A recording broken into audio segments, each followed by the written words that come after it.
Ah, Good morning, class. Pwede na mag-start yung kwan para hindi tayo mag-overtime.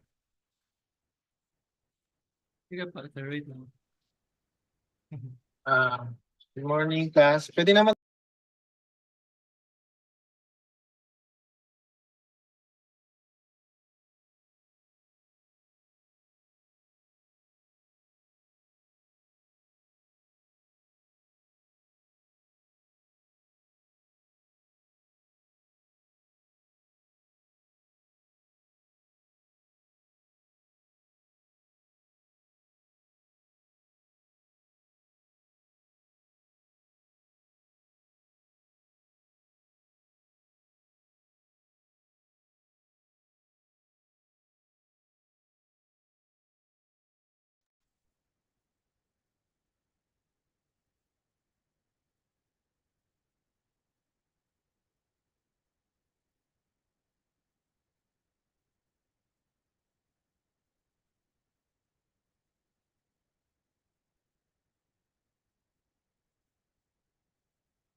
Hello. Am I audible po? Okay. So, good morning, everyone. I am John Lalit Almanza, and I'm with Sheila May Bazar to discuss about the polymer structure. Next slide, please. So, here are the topics that we are going to discuss along this, throughout this presentation. We have polymer structure and formation, drug and repeat units, molecular weights and polymerization degree, polymer classification, thermoplastics and versus thermosets, crystallinity in polymers, and spherolytic structure. So to discuss about the initial part of the presentation, we have Sheila Bazar. Sheila. Thank you. Good day, everyone. Today, we will be discussing the polymer structure, and this topic is important in understanding the fundamental characteristic of polymers, which are the macromolecules essential to various industries, from its textile to biomedical application. So, what is polymer? The word polymer comes from the word poly, meaning many, and mer, meaning unit. Polymer are largely macromolecules formed by linking together smaller molecules known also as monomers. So these giant molecules have high molecular masses and can be classified based on their composition, structure, and function. So example of polymers include synthetic plastic, natural rubber, and biological macromolecules like proteins and DNA.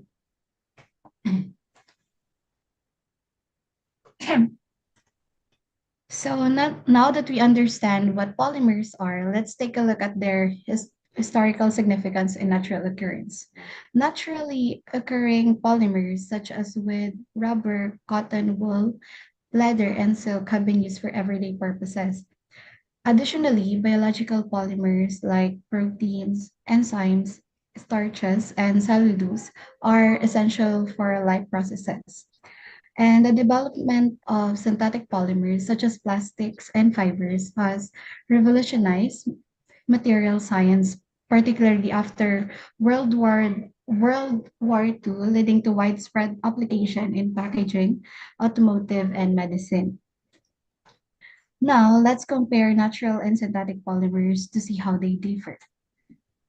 Polymers are classified into two major types based on their source, that is natural and synthetic.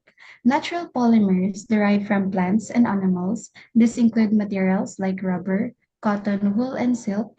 They often have biodegradable properties and play critical roles in biological systems. The second one is the synthetic polymers. Synthetic polymers are man-made polymers produced from organic molecules such as polyethylene and chloride and nylon. These are engi- engineered for specific industrial application, offering improved durability and resistance to environmental factors.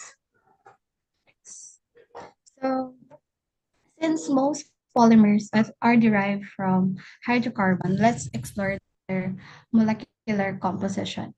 Many polymers are composed of hydrocarbon, which are simply organic molecules containing only hydrogen and carbon.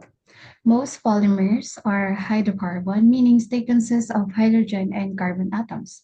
These molecules share electrons through covalent bonds, which give polymers their stability. Hydrocarbon can be classified based on their bonding structure, the single, double, and triple bonds. And there's also a phenomenon called isomerism, where compounds which with the same chemical formula have different atomic arrangement, affecting their polymer properties such as flexibility and melting point. So the types of hydrocarbon are classified into two types. The first one is saturated hydrocarbon that contains only single bonds between carbon atoms, making them relatively stable and less reactive. Example is the alkane, which is ethane. And then for unsaturated hydrocarbon, contain one or more double or triple bond, making them more reactive and useful for polymerization. Example is ethylene and the ethine, which means, and ethylene can be also used to produce polyethylene. And then next one, please. So these are the common saturated examples or composition and molecular structure for some paraffin compounds. And also this, sige na, skip na po. Then, now that we understand hydrocarbon, let's discuss how they form larger polymer molecules.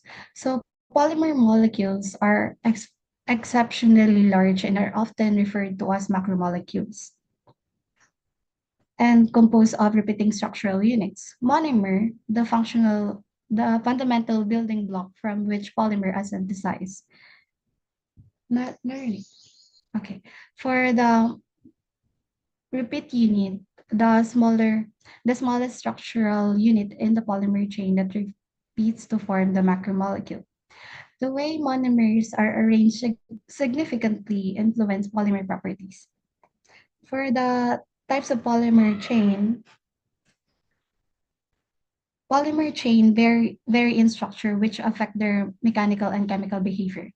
There are two primary types of polymer chain. The first one is the homopolymer, which consists of only one type of repeating unit, such as polyethylene.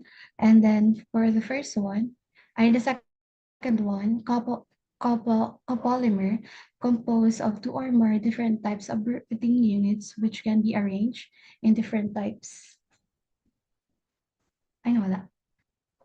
Interrupt muna tayo, magkaroon muna tayo ng screenshot for the attendance. Screenshot. Kasi 12, yung iba kasi kung hindi na available, okay lang. Naka-record naman to.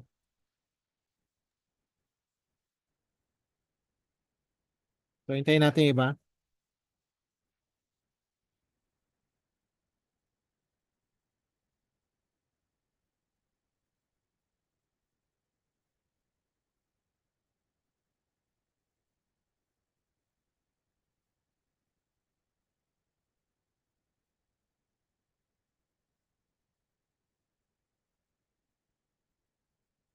Okay, wala pa, wala pa. Hinintay natin yung iba para masaya. Okay, I think wala nang dumadagdag. Ay, meron pa. Okay, so 5, 4, 3. Ako wala pa ako. Sige, wait lang. 5, 4, 3, 2, 1. So another one. 1, 2, 3, go. Yeah, okay na. Okay, continue na lang. So yung di available, okay lang kung umalis kayo. Pero tuloy pa rin yung reporter kasi re-record ko para ma-upload natin. Okay, thank you. Bye-bye.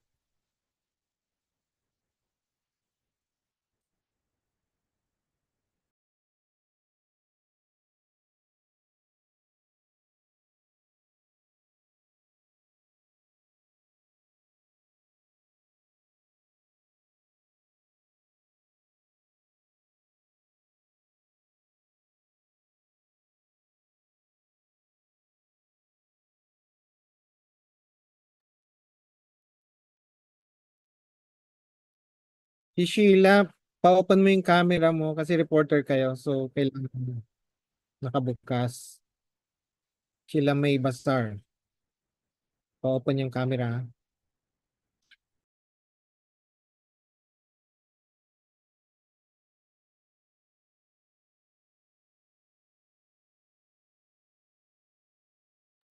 Ayan, sige, continue na. Sana yung share screen.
So, to continue po.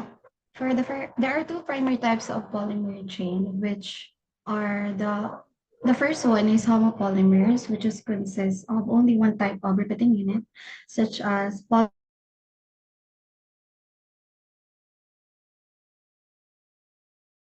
polyethylene, and the second one is the copolymer. That is first one is random copolymer, which is monomers are distributed randomly.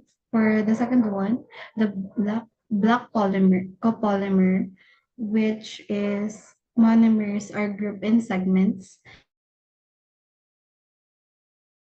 And then for the third one, which is the graph copolymer, monomer. So for chemistry and structure of polyethylene or the polymerization in polymer chemistry, polymerization form polymers. There are two main types of polymerization. The first one is addition, which is monomers with double bonds react without the loss of atoms. The second one is the condensation polymerization, and that is monomers joined together with the elimination of small molecules like water.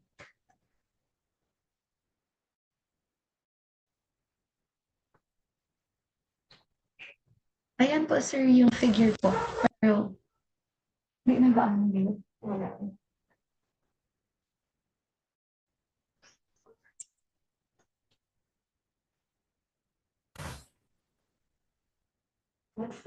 Next na po. Puros text lang yung nakikita ko kanina. So meron naman yung iba. Okay, sige, tuloy nyo lang.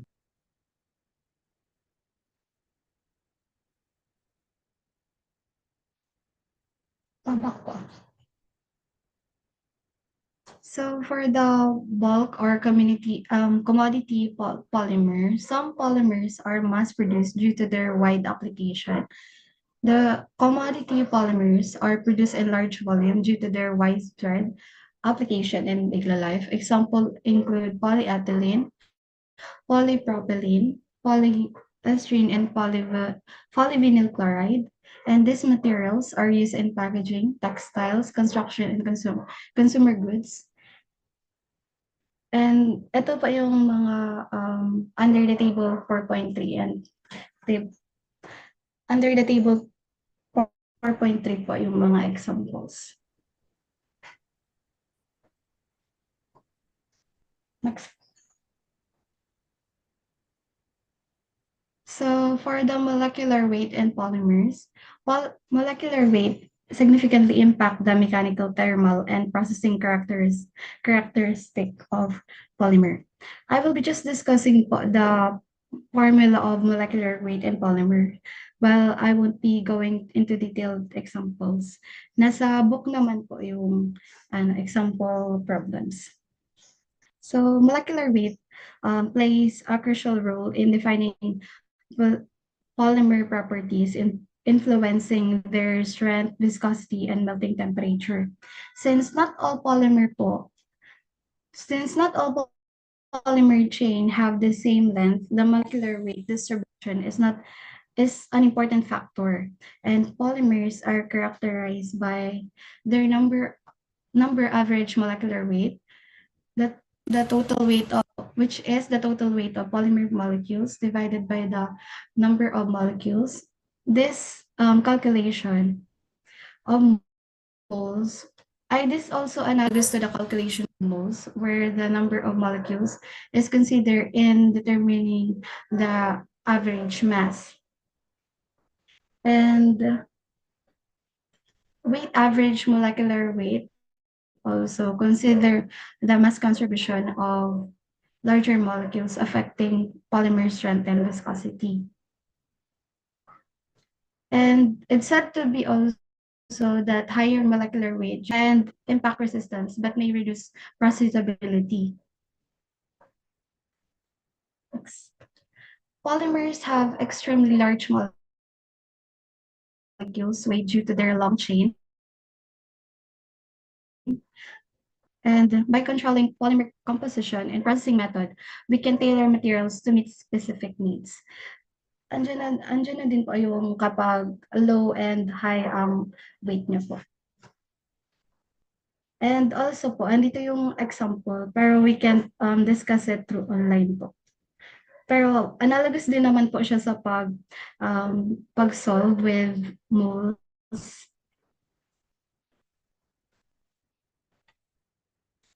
We can have Okay. Roland law. So, I will be discussing naman about the molecular shape and succeeding subtopics included in this chapter 4. So, yes. Molecular shape or conformation is the chain bending and twisting that are possible by rotation of carbon atoms around their chains. And take note that it is not necessary to break chain bonds to alter molecular shape. So I'm gonna discuss this later after the next slide. So this representation naman shows an end-to-end distance, which is a schematic representation of a single polymer chain molecule that has numerous random kinks and foils produced by chain bond rotations.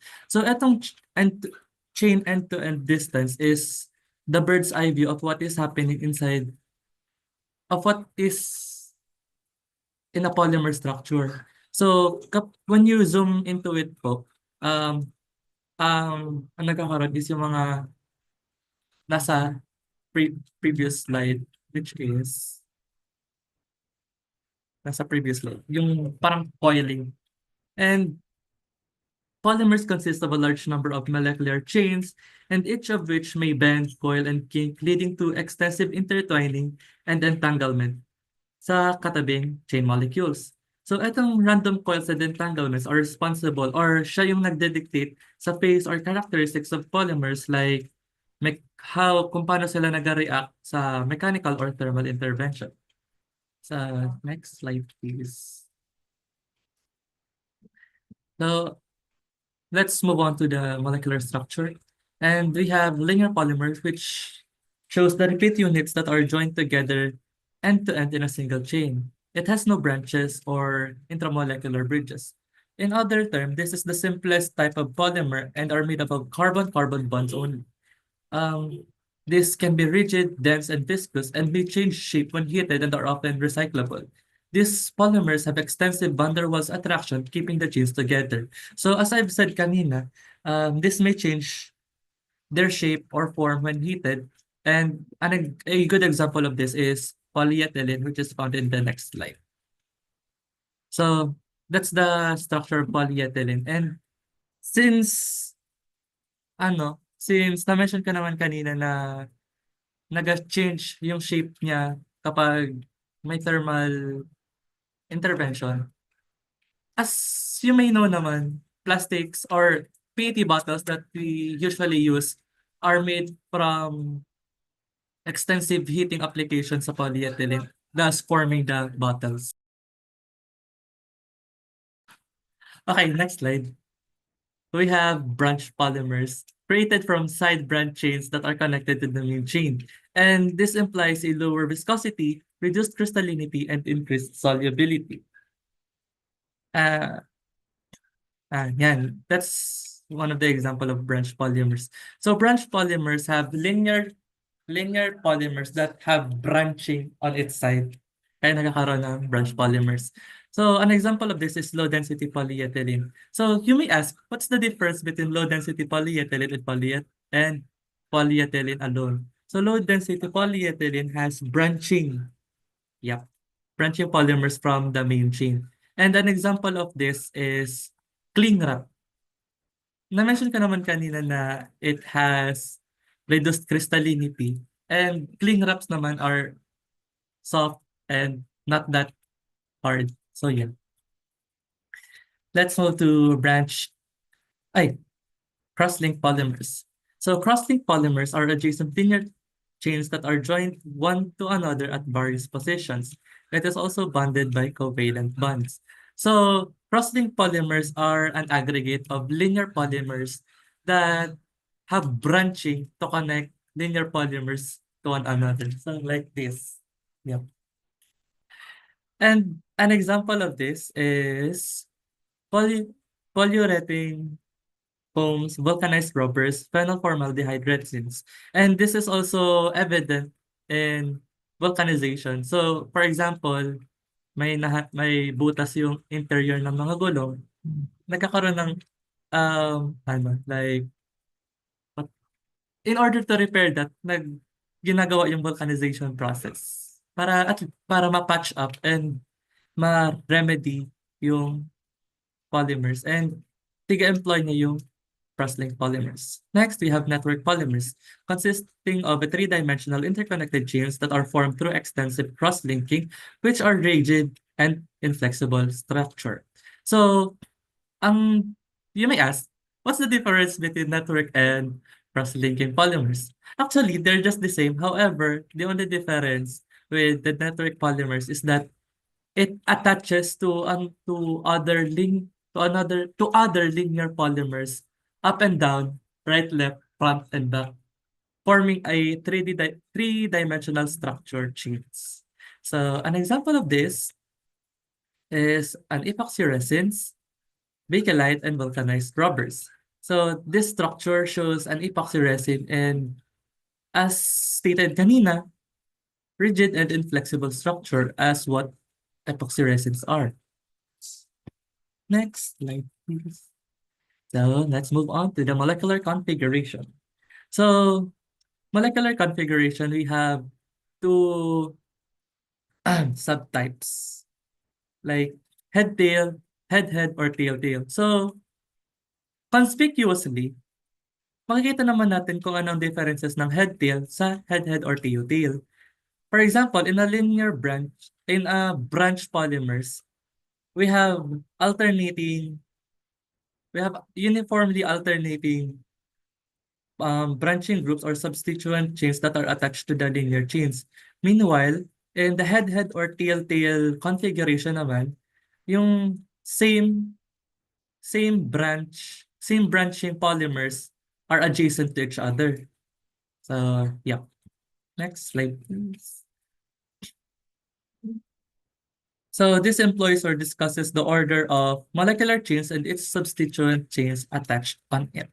So now we have isomerism. Isomerism is already discussed to us during our organic chemistry lesson, and we won't dwell much on this, but we will pasada lang on it. So isomerism has the same chemical formula but different structure or arrangement of atoms which lead to different properties. Previous slide po. Yeah, we have C5H12. And ang mapo-form natin dyan are pentane, 2,2-dimethylpropane, and 2-methylbutane. So each of this chemical structure have also different properties. So for example, in pentane, we have 36.1 degrees Celsius boiling point and are commonly used in solvents and fuel applications.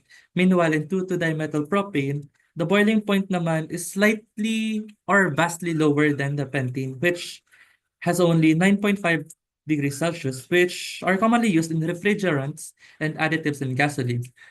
Lastly, we have 2-methylbutane, which are somewhat closer to the boiling point of the pentane, which is 27.8 degrees Celsius and are used in fuels and as blowing agent for foam products.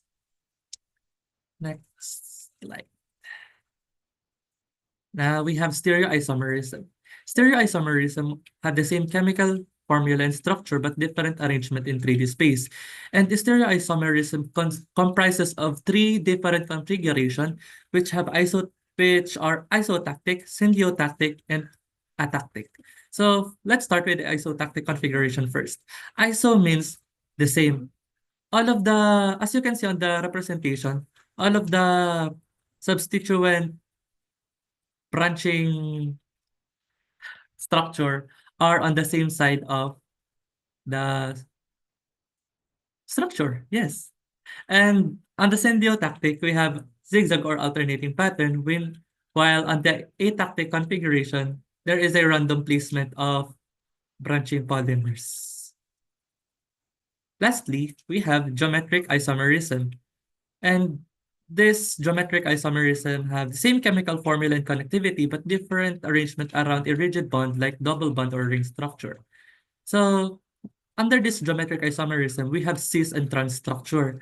So in simple terms, cis structure have the same functional group on the same side, while trans structure have same functional group, but on the opposite side, as represented naman sa diagrams. So next slide.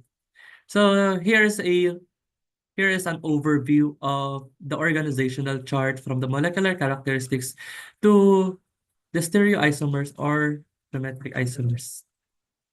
Next.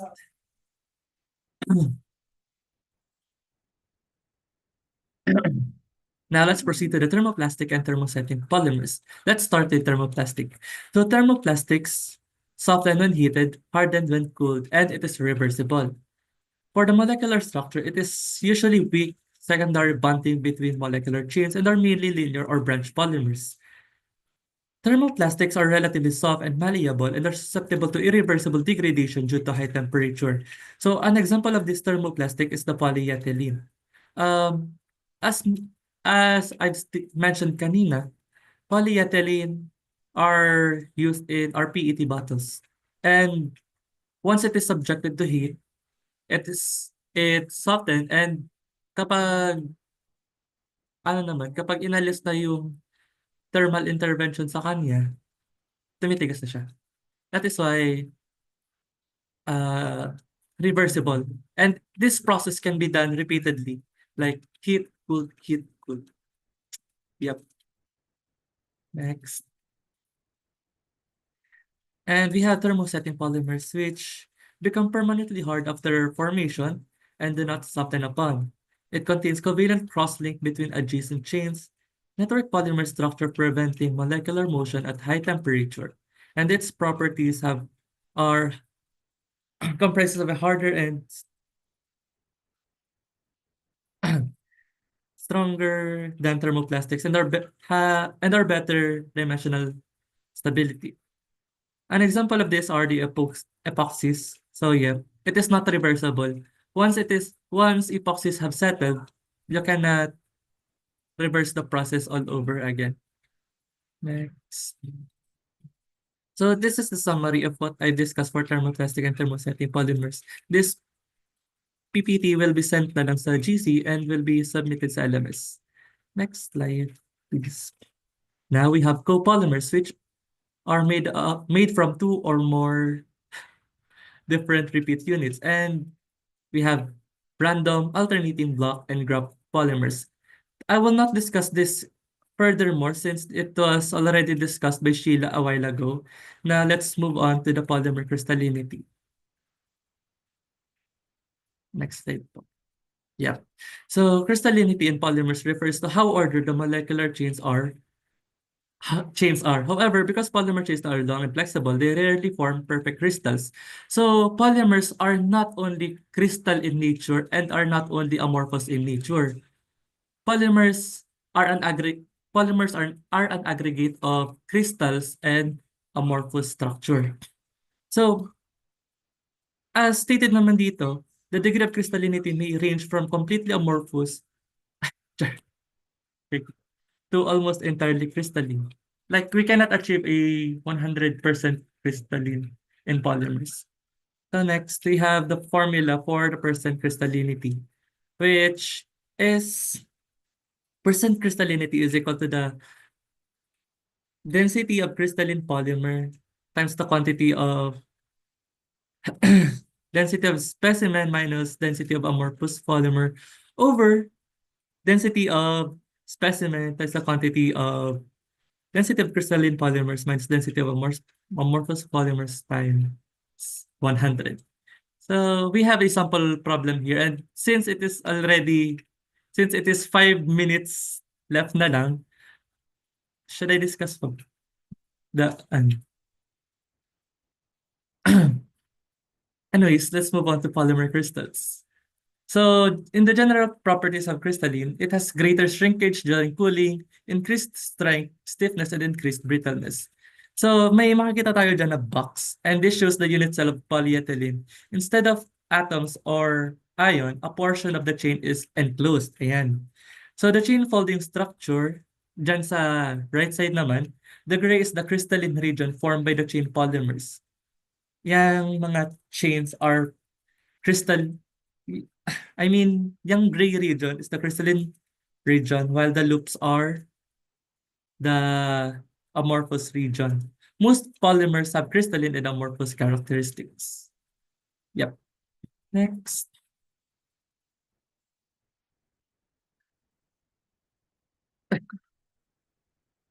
So polymers rarely are 100% crystalline as I mentioned a while ago.